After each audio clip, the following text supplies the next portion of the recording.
तर नमस्कार. छत्रपतीची जन्मभूमी किल्ले शिवनेरीच्या पायथ्याशी वसलेले जुन्नर आणि तुळजापूरचे आराध्य दैवत असलेल्या आई तुळजाभवानीच्या पावन नगरीमध्ये मी जन्मलो. सूर्याप्रमाणे तेज दिसणारे व्यासपीठ, चंद्राप्रमाणे चमकणाऱ्या माझे विद्यार्थी मित्रमैत्रिणींनो, मी संस्कार काळे, वर्ग 14, जिल्हा परिषद केंद्रीय प्राथमिक शाळा नागपुरी, राज्यस्तरीय वक्तृत्व स्पर्धेमध्ये विषय सादर करत आहे. मानवता हाच खरा धर्म. परक्यांनाही आपली सकतील अशी गोड शब्द असतात, शब्दांनाही कोणी पडावे अशी गोड माणसं असतात. खरंच केवढं मोठं भाग्य असतं जेव्हा ती माणसं आपली असतात. विषयाला सुरुवात करण्याआधी तुमच्यासमोर एक प्रश्न निर्माण झाला असेल, मानवता म्हणजे काय?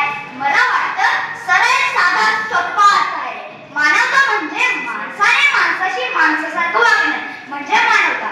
मित्रांनो, संत गाडगेबाबांनी भुक्या जनावरांना अन्न दिले, तहानलेल्या माणसाला पाणी पाजलं, बाबांनी दृष्ट रोगांना माणसात आणलं, महात्मा ज्योतिराव फुले व सावित्रीबाई फुले यांनी घरातील लक्ष्मीला शिक्षणाचे प्रवाह काढलं, अनाथांची बाई सिंधुताई यांनी हजारोंच्या अश्रू पुसण्याचे सामर्थ्य स्वतःच्या कर्तृत्वातून निर्माण केले.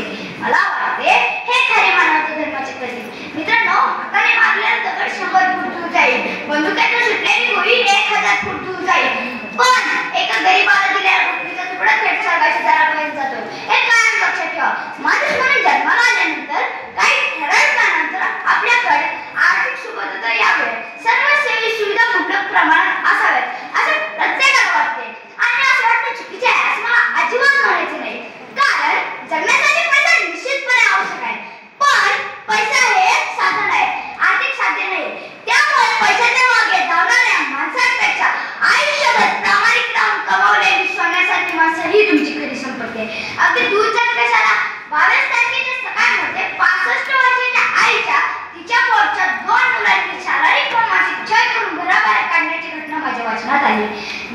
असे विधायक चित्र माणुसकीला कायम वापसणार आहे. मित्रांनो, या विषयाच्या माध्यमातून मला तुम्हाला हेच सांगायचे आहे की जीवनातल्या प्रत्येक व्यक्तीचा आदर करा, नात्यांचं पावित्र्य राखा, नाती जिवंतपणे सांभाळ, नंतर काव्याला कवल नाती परत येणार नाहीत. म्हणून या गोष्ट कायम लक्षात ठेवा. कोणी आपल्याशी कसंही वागो, त्याचे इतकं चांगलं वागा की वाईट माणसाला आपली करण्याची इच्छा झाली पाहिजे. अहो, सज्जन माणूस म्हणून जन्माला येणे हा एक योगायोग आहे, पण सज्जन माणूस म्हणून मरण पावणे ही आयुष्याची खरी कमाई आहे, ही आयुष्याची खरी कमाई आहे. म्हणून एक चांगला माणूस बनण्याचा प्रयत्न करा. जीवनात तुम्ही किती आनंदी आहात त्यापेक्षा तुमच्या जवळ किती जण आहेत ही गोष्ट खूप महत्त्वाची आहे. खरं तर माणूस जन्माला येताना कोणतीच परीक्षा देऊन जन्माला येत नाही, तरी त्याने जन्म घेतल्यानंतर जातीची चौकट जन्माचा टाकला जातो. मला वाटते याऐवजी प्रत्येकाला मानवतेची व्यसन आणि चांगुलपणाची झोप लावली पाहिजे.